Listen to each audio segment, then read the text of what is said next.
al-mulakhas. Al-mulakhas kita masuk bab baru, yaitu bab bayani syai'in min anwa'i sihir ya. Bab penjelasan tentang sesuatu berupa anwa' sihir, jenis-jenis sihir. Nah, maksud sihir di sini dari sisi bahasanya. Ya, bukan sihir dari sisi istilah. Karena di sini disebutkan namimah bagian dari sihir. Padahal namimah bukan sihir dari secara istilah, bukan. Tapi disebut sihir dari sisi bahasa, makna secara bahasa. Karena namimah itu bisa menghancurkan hubungan. Sebagaimana sihir bisa menghancurkan hubungan. Adu domba namimah itu. Termasuk al-bayan juga sihir. Kata-kata yang indah itu sihir. Dari sisi apa jemaah? Dari sisi pengaruhnya yang dia bisa untuk seolah menyihir orang. Maka ada istilah ucapannya menyihir. Nah, ini kata-katanya. Taib. Qala Ahmad berkata, hadatsana Muhammad bin Ja'far. Muhammad bin Ja'far berkata, hadatsana Auf. Telah mengatakan kepada kami, kata Muhammad bin Ja'far, Auf an Hayyan bin al-Ala dari Hayyan bin al-Ala. Hadatsana Qatan ibn Qabisah. Lalu telah menceritakan kepada kami Qatan bin Qabisah an abihi, dari ayahnya. Ya. Yaitu Qabisah ayahnya. Annahu sami'a an-nabi sallallahu alaihi wasallam qaal, bahwasanya Nabi sallallahu alaihi wasallam bersabda, innal iyafata wat tarqa wat tiyarata minal jibti. Sesungguhnya iyafah itu artinya menggertak burung. Ya. Iyafah artinya menggertak burung. Nanti disebutkan oleh Syekh di sini, dijelaskan. Jadi untuk menentukan sial atau tidaknya. Jadi burung itu digertak, dilepaskan. Nanti kalau jadi bertasyaum dengan gertakan burung, itu iyafah. Ya. Jadi burung dilepas, kalau jalannya ke sebelah kanan, maka itu nasibnya baik. Maka dia safar. Atau mengawinkan anaknya, atau bangun rumahnya. Tapi kalau ternyata burung digertak, dilepas, kok ke kiri jalurnya, itu tanda buruk. Maka nggak jadi safarnya, nggak jadi kawinkan anaknya. Ya. Ini namanya tasya'um. Ya. Dan apa bedanya dengan at-tiyarah? Ya. Bedanya dengan at-tiyarah, tiyarah itu lebih umum. Jadi kalau al-iyafah meramal keberuntungan atau kesialan itu dengan burung, ya. Adapun at-tiyarah itu bukan hanya burung saja, tapi dengan angka, dengan hari, gitu, dengan apa yang dilihat, dengan apa yang didengar. Itu tiyarah, menganggap sial terhadap sesuatu yang didengar, yang dilihat, yang diketahui, gitu. Seperti rebo wekasan, itu babnya tiyarah. Bukan iyafah, tapi tiyarah atau tatayyur. Menganggap sial dengan hari Rabu yang terjadi di akhir bulan Rajab. Pokoknya kalau Rabu akhir Rajab ini sial, ada 5.000 balak turun ke dunia. Sehingga caranya harus dengan sholat tertentu, berapa puluh rakaat, atau zikir tertentu, doa tertentu. Jadi dalam keyakinan rebo wekasan itu ada dua keburukan langsung terjadi. Pertama kesyirikan, yaitu tiyarahnya syirik, menganggap Rabu itu sial. Terus yang kedua melakukan bid'ah sholatnya, bid'ah doanya. Jadi dua, syirik dulu baru bid'ah. Atau kalau di kita angka 13 ya. Angka 13. Itu nanti dibahas insyaallah secara detail. Terus wat-tarqa, ya. Adapun at-tarq itu meramal dengan membuat garis di bumi, di tanah. Ya. Jadi dia membuat garis-garis secara acak gitu. Lalu nanti dihapus satu-satu atau dua-dua gini. Kiri kanan dihapus, red dihapus. Sisanya garis berapa? Kalau sisa garisnya 1, sial. Kalau sisa garisnya 2, itu keberuntungan. Itu namanya tarq. Ya. Lalu at-tiyarah, ya, menganggap sial dengan sesuatu yang dengar dilihat. Nah itu semua iyafah at-tarq at-tiarah minal jibti, adalah bagian dari jibti. Jibti artinya sihir. Itu pada penjelasan nanti akan dijelaskan di antara makna al-jibti sihir. Qala Auf berkata, al-iyafah jazrut thair. Iyafah artinya menggertak burung. Wa tarq, adapun tarq adalah al-khattu yukhattu bil ard, yakni garis yang menggaris di tanah. Ya. Wal jibtu qala al-Hasan, dan al-jibtu Hasan, yang Imam Hasan Basri maksudnya, ulama tabi'in, berkata ranatus syaitan. Adapun kalau jibtu kata Imam Hasan Basri, dia itu ranatu syaitan. Ya. Suara dari syaitan atau suara syaitan. Ranna itu suara. Ringtone. Ya, kayak ringtone-nya setan. Isnaduhu jayyid, sanadnya bagus. Oleh Abi Daud wa Nasa'i wa Ibnu Hibban fi Sahih al-Musnad minhu. Dan diriwayatkan pula Imam Abu Daud, Nasa'i, Ibnu Hibban di dalam kitab sahihnya, ya, dalam sahihnya al-Musnad minhu yang sanadnya bersambung. Baik. Munasabah hadzal bab li kitab tauhid dulu. Kaitan bab ini loh, bab tentang macam-macam sihir terhadap kitab tauhid, bahwasanya annal musannif rahimahullah taala lamma dzakara fi babil ladzi qabla hada as-sihra, ketika muallif menyebut di bab sebelum ini, itu bab tentang sihir, dzakara fi hadzal bab syai'an min anwa'ihi, maka di sini muallif menyebutkan ya sesuatu dari jenis-jenisnya sihir. Likasrati wuqu'iha, karena banyaknya yang terjadi. Ya. Banyaknya yang terjadi, ini banyaknya kejadian tersebut.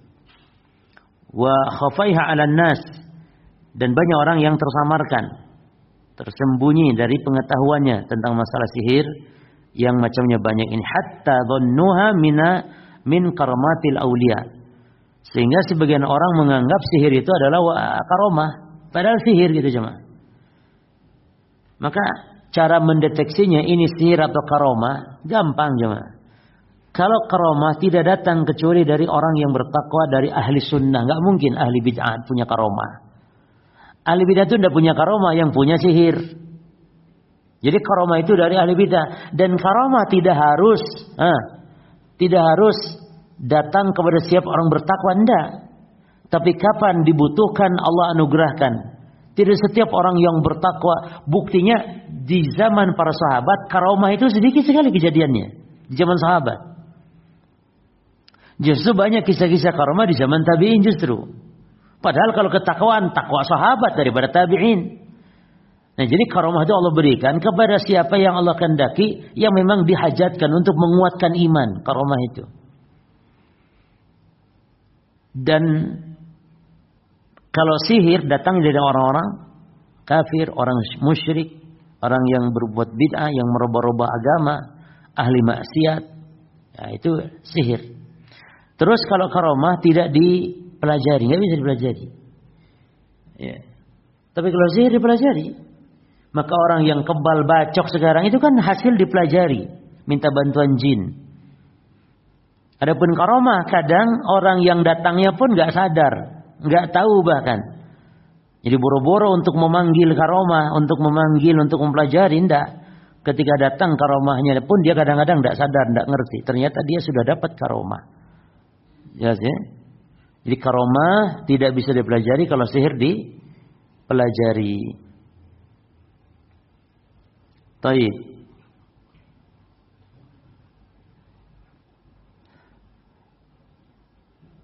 Wa ala bihimul amru ila an abadu ashabaha. Sehingga dan pada akhirnya wa ala bihim, dan pada akhirnya mereka perkaranya sampai kepada menyembah ashabiha, pemiliknya, pemilik sihir tersebut. Itulah jemaah yang dianggap karamah tadi. Fawaqa'u fi syirkil azim, sehingga jatuhlah mereka ke dalam kesyirikan yang besar. Baik. Kita lihat dulu hadis ini ya. tarajim biografinya Ahmad, siapa maksudnya? Al-Imam Muhammad bin Hanbal. Muhammad bin Ja'far siapa dia? Al-Mashhur bi Gundar. Muhammad bin Ja'far rawi hadis ini itu dikenal dengan nama Gundar Al-Hudhali Al-Basri, berarti dari Basrah. Ya. Thiqatun masyhurun, dia yang terpercaya, ini rawi yang terpercaya dan juga masyhur terkenal. Adapun Auf, dia adalah siapa? Ibnu Abi Jamilah al-ma'ruf bi Auf al-Arabi. Putra dari Abu Jamilah dikenal dengan nama Auf al-Arabi as-Thiqah. Thiqatun, dia terpercaya, juga rawi yang terpercaya. An abihi, dia adalah Qabisah bin al-Mukharik al-Hilali, sahabiyun masyhur, dia sahabat. Al-Hasan siapa tadi? Hasan al-Basri. Taib, zajru tayr artinya mengertak burung, yakni at-tafaul, ya, at-tafaul bi asma'iha wa aswatiha wa mamarriha. Yani mereka itu optimis dengan nama-namanya, dengan suaranya atau dengan kemana arahnya burung terbang, kanan atau kiri, atau suaranya. Misalnya kalau suaranya burung mengelik-ngelik, wah ini tanda bahaya. Kalau suaranya kayak berkicau-kicau, ini tanda. Yani intinya mereka menjadikan burung loh jemaah sebagai sebab kesialan atau keberuntungan gitu. Minal jibti ay min amali sihir, yani termasuk amalan-amalan sihir. Yukhatu bil ardi, maksudnya apa? Yakhutuhu ar-rammalun, yani ini namanya disebut ar-romal. Romal. Romal itu yang meramal melalui garis-garis di tanah. Cuman kok romal ya? Berarti mungkin ramal bahasa Indonesia dari Arab itu. Tukang romal, ya tukang ramal.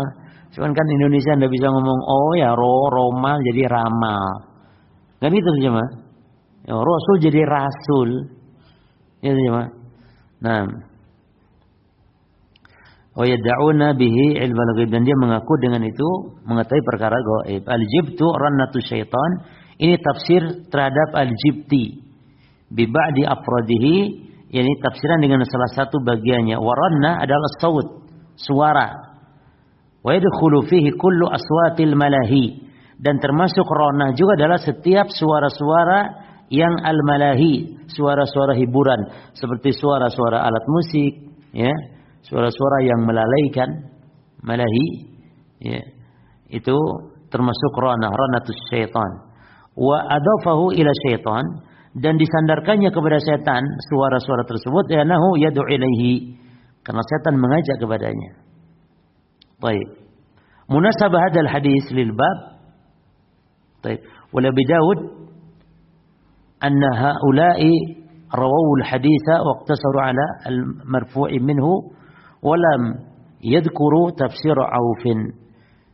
Wala Abi Daud, kata mu'allif, dan menurut riwayat Imam Abu Daud sampai akhirnya, yakni maksudnya haula'i ra'au, yakni mereka para rawi itu meriwayatkan hadis tersebut, ya.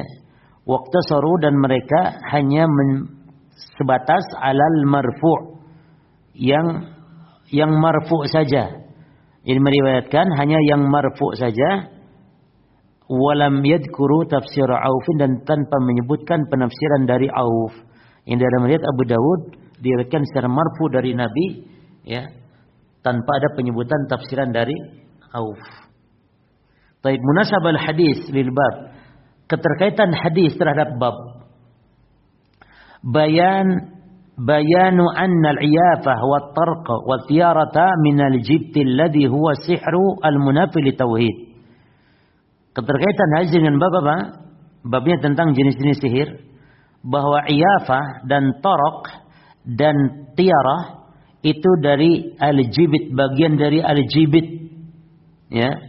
Apa itu al-jibit? Dia adalah sihir yang menafikan terhadap tauhid. Jadi mu'allif ingin menjelaskan kepada kita, beliau bawakan hadis ini, yakni iyafah, at-tarq dan juga at-tiarah, itu juga bagian dari sihir kita. Ya, bagian dari sihir. Dari sisi apanya? Dari sisi pengaruhnya gitu, kayak sihir. Gitu.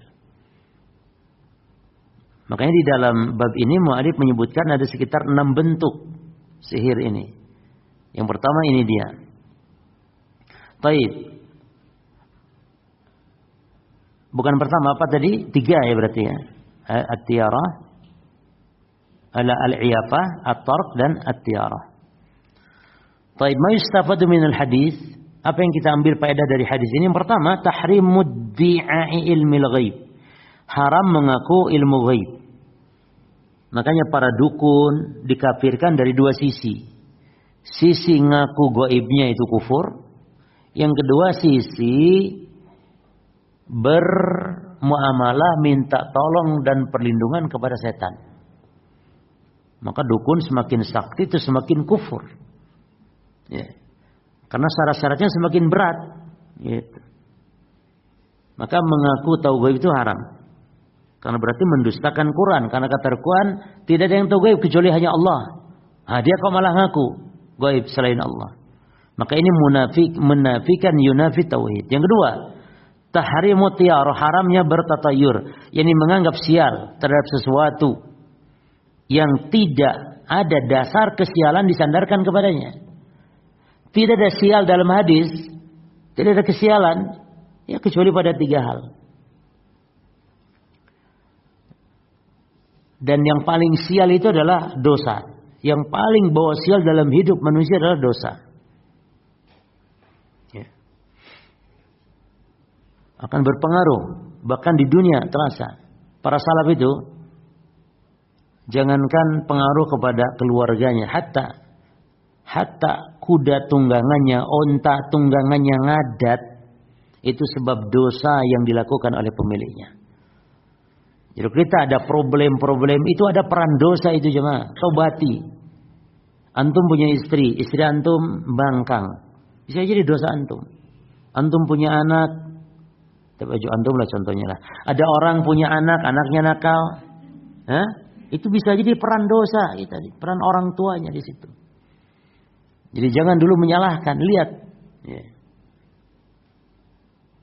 Termasuk kalau suami misalnya selingkuh, ya ibu-ibu, itu introspeksi dulu. Bisa jadi mungkin kita yang kurang perhatian dan semisalnya. Oh, masya Allah bapak-bapak kayak ada pembenaran. Tidak ada pembenaran, jemaah. Ya tentu walaupun istri begitu ya bapak-bapak jangan sampai selingkuh juga gitu loh jemaah. Cuman ketika ada terjadi musibah di keluarga, lihat bisa jadi ada peran dosa pasangan. Ya. Baik. Yang ketiga, tahrimu al-malahi bi anwa'iha. Haram segala bentuk-bentuk al-malahi, alat-alat hiburan. Alat-alat hiburan maksudnya alat-alat musik dan semisalnya, bi anwa'iha dengan berbagai macam bentuknya. Li'annaha tunafi ta'atallah. Karena akan menafikan ketaatan kepada Allah wa kamala tauhidihi dan kesempurnaan tauhidnya. Ya. Annal malahi bi anwa'iha, yang keempat, bahwa hiburan, alat-alat hiburan dalam berbagai bentuknya, minal aghani, berupa lagu-lagu, wal mazamir, dan seruling-seruling, wasairil alatil lahwi, dan seluruh alat-alat. Nah kalau alat kayaknya memang bahasa Arab ya. Bahasa Indonesia serapan bahasa Arab. Alat al-lahwi, alat-alat yakni hiburan, min ranatis syaitan, adalah bentuk atau bagian dari suara syaitan. Alladzi sya'nuhu kulluhu, yang mana tujuannya semuanya adalah asaddu an sabilillah, adalah untuk memalingkan, menghalangi dari jalan Allah. Maka tidak akan bersatu jemaah yang suka dengar musik, tidak akan bersatu dengan kecintaan dengan mendengarkan Al-Quran. Ya. Dan musik nggak ada bedanya antara musik sholawatan atau musik yang non sholawatan, semua musik. Ya. Semua musik. Sholawatan pakai piano, sholawatan. Bahkan kalau lagu-lagu rohani seperti itu kan mirip dengan lagu gereja jemaah. Nyebut Tuhan, ya. Nyebut kebaikan-kebaikan dilakukan. Yang kalau di umat Islam itu namanya biasanya orang-orang sufi yang beribadah dengan menggunakan nyanyian-nyanyian. Ya. Dan itu sama halnya dengan agama Kristen. Maka ini bentuk tasyabuh. Tasyabuh dalam ibadah, ciri khas mereka. Cuma. Baik.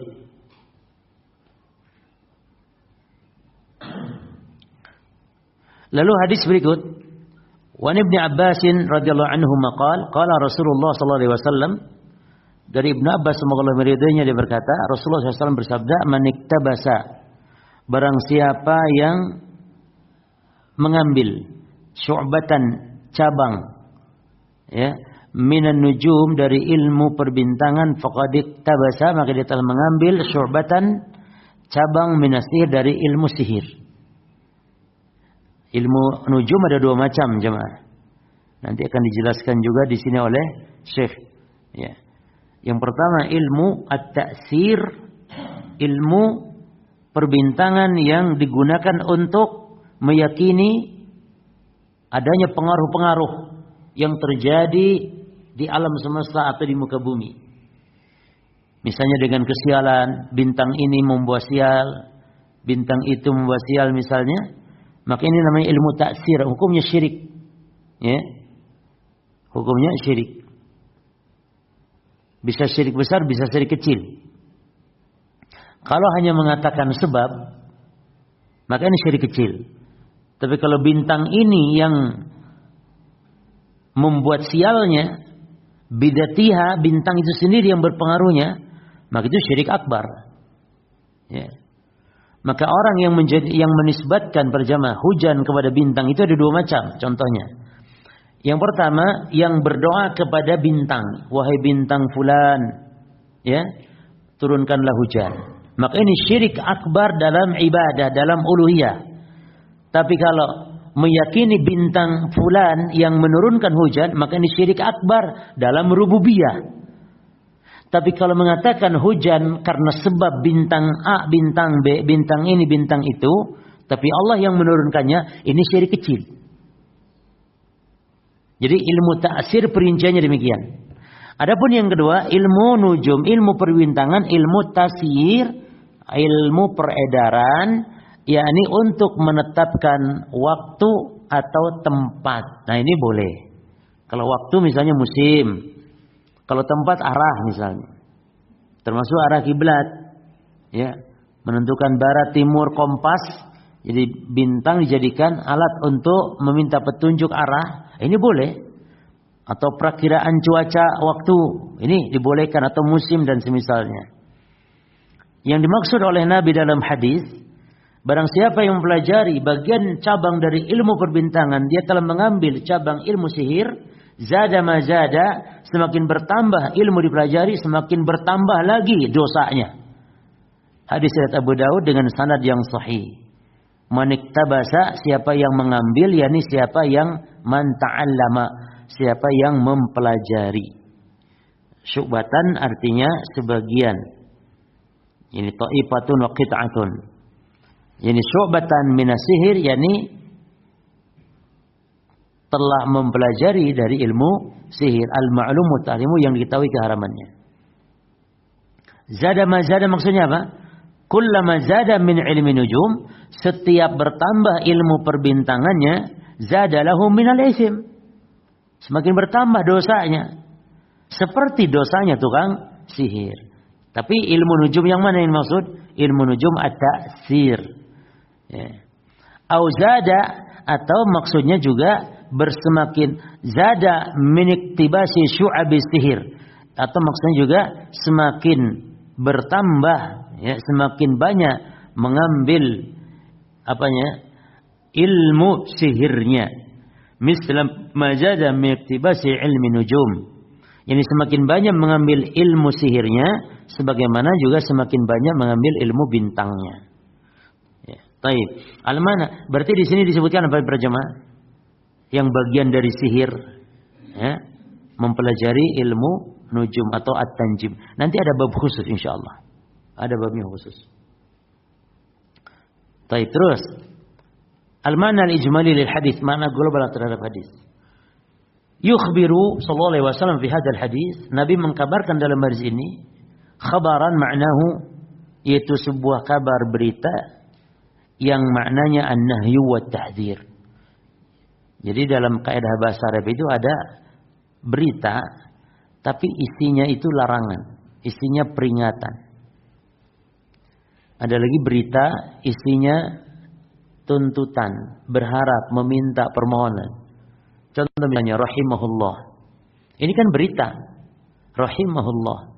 Artinya Allah telah merahmati dia. Makanya sebenarnya kata almarhum dengan rahimahullah itu sebenarnya sama aja maknanya itu.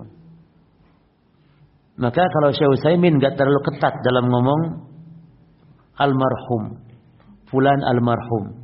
Walaupun tentu mungkin kalau dihindari lebih afdal, tapi sebenarnya tidak masalah.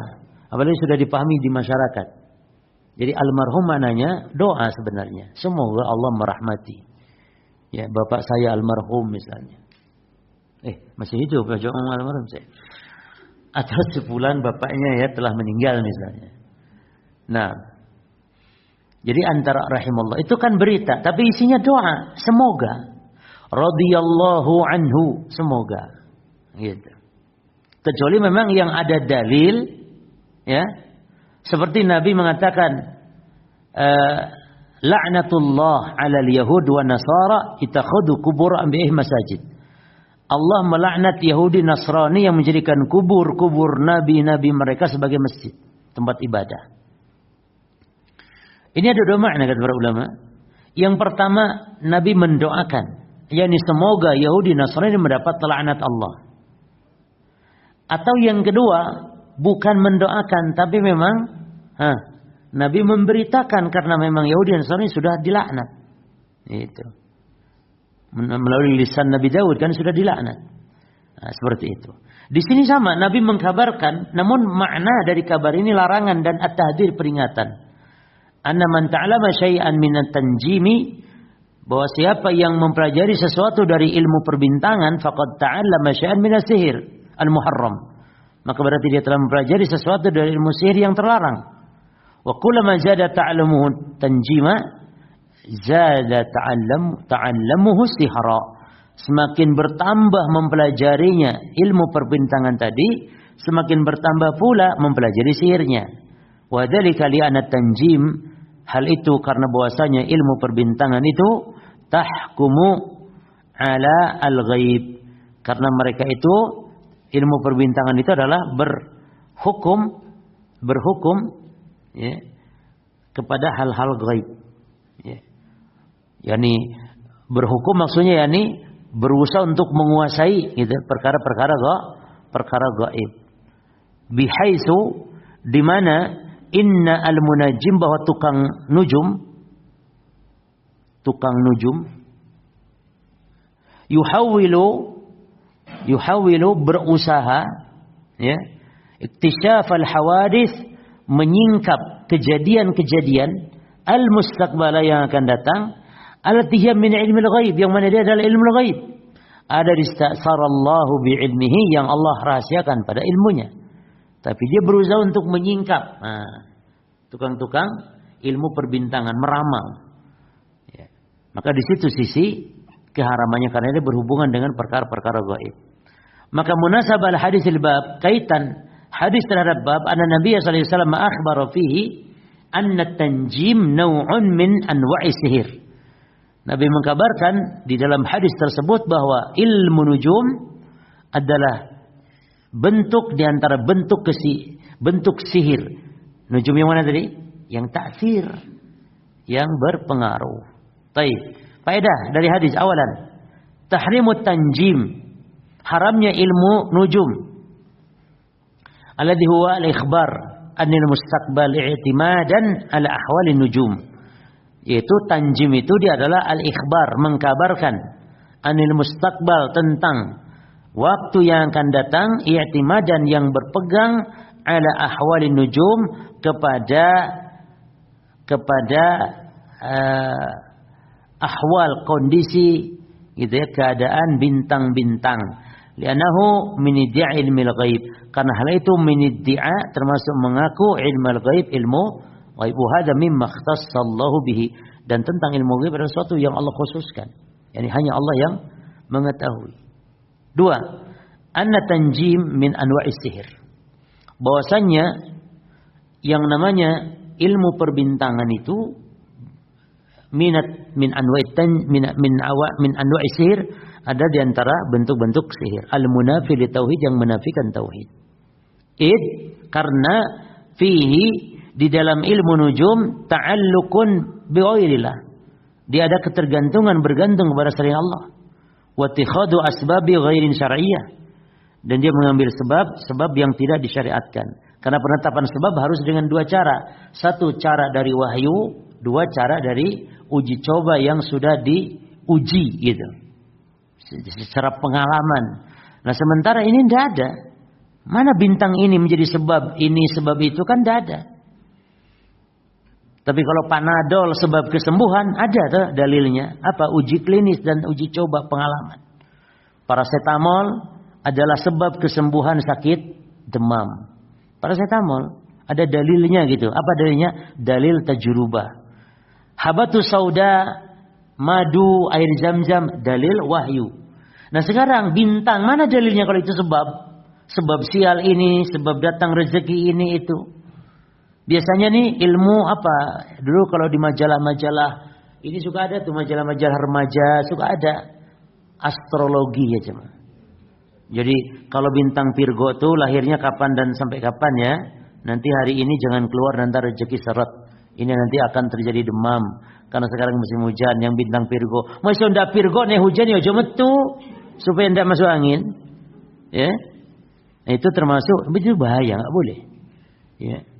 Itu termasuk ilmu perbintangan. 3. Annahu kullama zada ta'allumuhu lit-tanjimi zada ta'allumuhu lis-sihri. Bahwasanya setiap kali bertambah mempelajari ilmu perbintangannya, bertambah pula mempelajari sihirnya. Fal ismu yazidu bihasabi ma yata'allamuhu, maka dosa itu bertambah sesuai ma yata'allamuhu, apa yang dia pelajari, min hadhil ulumi al-muharramah, dari ilmu-ilmu yang diharamkan ini. Ya. Baik. Jadi nanti ada bahasan secara khusus insyaallah tentang ilmu an-nujum, pembagiannya dan bagaimana bentuknya. Bahkan ada lagi bab khusus, bab al-istisqa bil anwa. Yani minta hujan melalui bintang-bintang, karena banyak terjadi kesyirikan melalui bintang-bintang tersebut. Baik. Kita tutup dengan soal jawab, monggo kalau yang bertanya.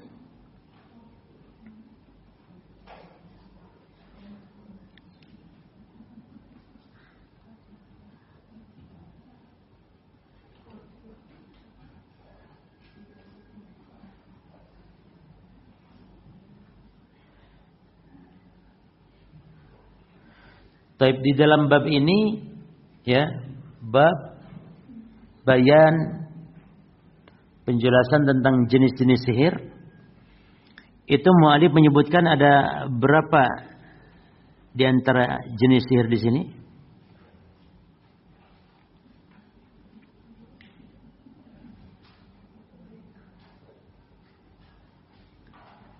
Ada 6 ya. Ada 6 dan hukumnya itu berbeda-beda. Hukumnya berbeda-beda. Maka perlu dikasih catatan di sini.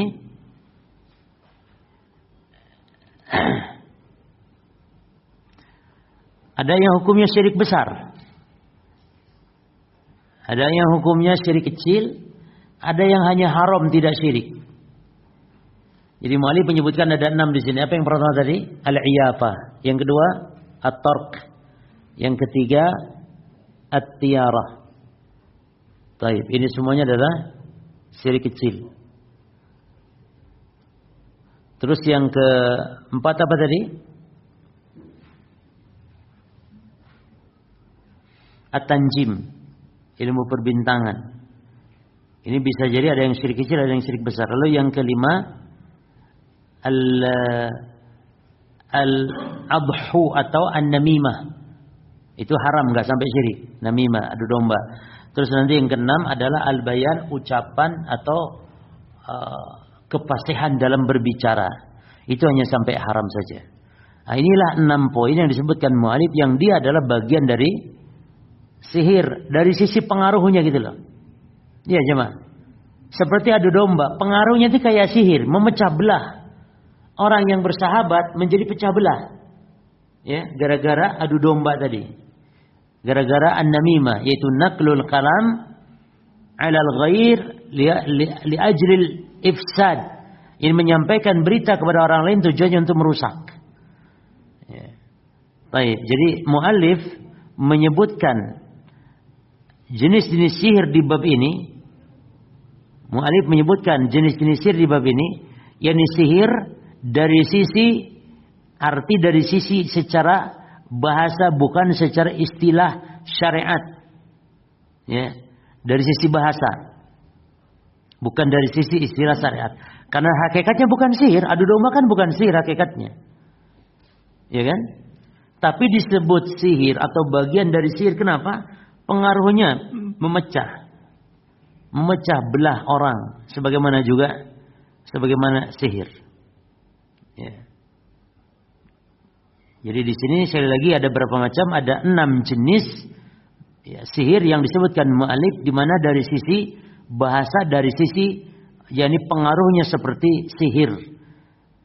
Ya, tapi dia bukan sihir secara hakiki, karena hakikat sihir melalui jalan syaitan, ya, yaitu hal-hal yang dilakukan secara samar, secara tersembunyi, melalui bantuan syaitan atau yang lainnya. Itu sihir secara istilah syariat sebagaimana yang sudah disebutkan. Apa yang 6 tadi para jamaah diulang? 1 al-iyafah. Yang kedua at-torq. Ya. Yang ketiga apa? At-tiyarah. Terus tanjim. Terus an-nafas, ya. Terus an-namimah. Al-bayan. Oh 7 sebenarnya. 7. Nanti kalau kita lihat semua gitu, baru kita tahu itu semuanya ada 7 totalnya, bukan 6. Apa aja tadi? Yang kurang an-nafas. An-nafas ini tiupan-tiupan, buhul. Ini sihir. Ini syirik akbar. At-tiyarah syirik kecil. An-namimah haram. Lalu al-bayan, yakni al-bayan itu artinya fasih dalam bicara. Itu juga sihir, dan ini hukumnya haram jika untuk keharaman, tapi justru dianjurkan kalau untuk menegakkan kebenaran. Jadi al-bayan itu ada 2 hukum, bisa haram, bisa boleh. Idza qalabal haqqo batilan. Kalau untuk merubah yang hak menjadi batil, yang batil menjadi hak, maka bayan hukumnya haram. Ya kan? Ahli bidah itu biasanya bisa merangkai-rangkai kata. Namun untuk merubah batil jadi hak, hak jadi batil, bayan seperti ahli bidah ini haram hukumnya. Yang kedua boleh, bahkan dianjurkan, yaitu untuk menampakkan kebenaran. Itu bayan. Dari sisi mana disebut sihir? Dari sisi pengaruhnya. Orang bisa terpengaruh gitu loh dengan ucapannya. Ya. Baik. Di apa namanya?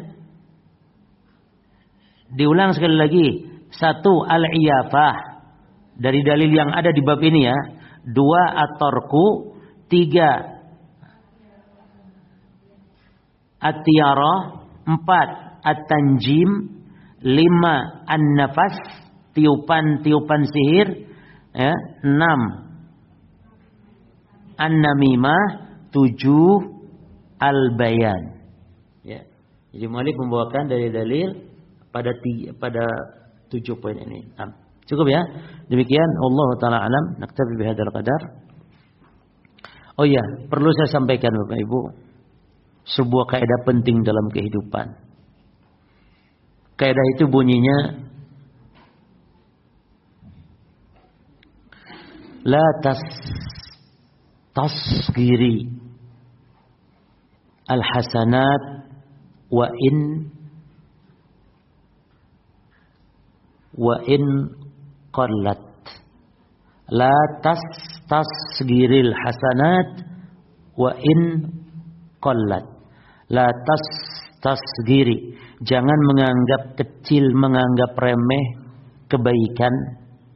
Jangan meremehkan kebaikan walaupun kecil. Ini yang pertama.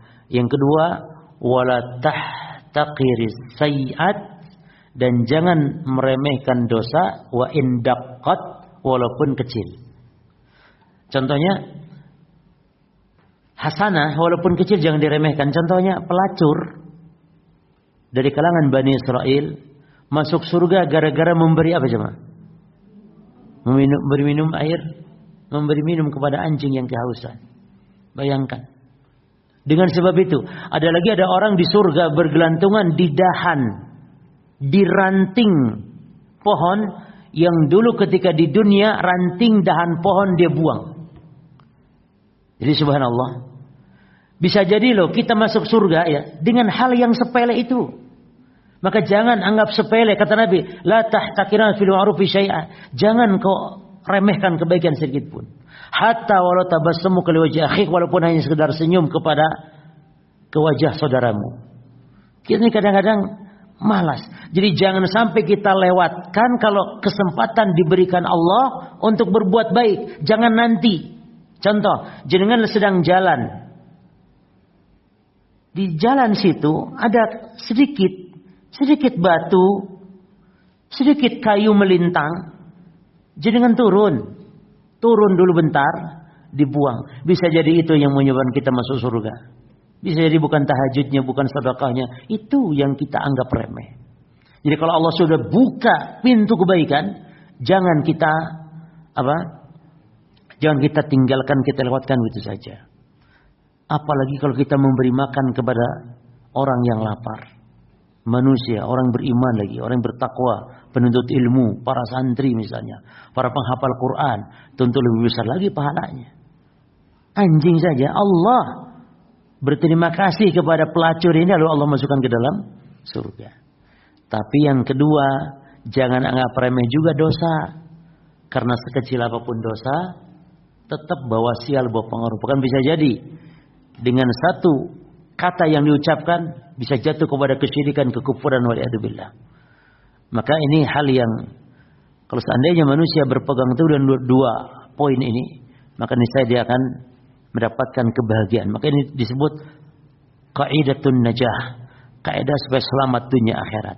Apa itu yang pertama? La tastasghiril hasanata wa in qalat wa la tahtaqiri as-sayyi'ata wa in daqqat. Jangan anggap remeh kebaikan walaupun sedikit. Jangan. Tapi bahasa yang bagusnya sebenarnya jangan remeh dua-duanya ya. Jangan anggap. Coba terserah wis kata-katanya. Yang penting itu maknanya. Jangan sepelekan dengan jangan anggap remeh. Hai, mantap wis. Jangan sepelekan kebaikan walaupun sedikit. Walaupun kecil, walaupun sedikit. Dan jangan anggap remeh dosa walaupun kecil. Itu mantap tuh. Coba diulang lagi. Jangan. Tadi apa? Jangan sepelekan kebaikan walaupun sedikit. Coba nanti yang pas mana ya. Dan jangan remehkan dosa walaupun kecil. Tadi sedikit. Mantap. Jadi supaya beda gitu loh cuma. Supaya beda. Padahal itu juga maknanya. Ya bagus ya wes. Langsung saja di status. Langsung. Ojo ngomong Abu Ghazi lah ya. Wes ngono ae. Ojo ngomong loh. Cuma nih pasang status dari ustaz. Ojo dibawa-bawa. Malah jadi kurang wibawa loh.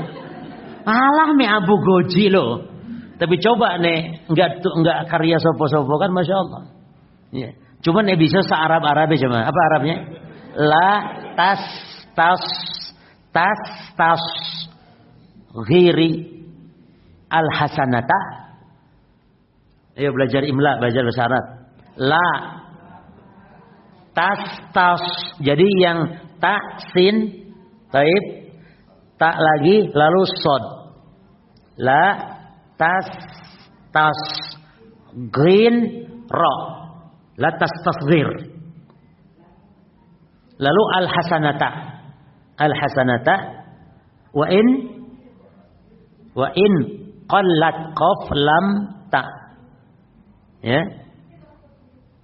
La tastasghiril hasanata wa in qallat.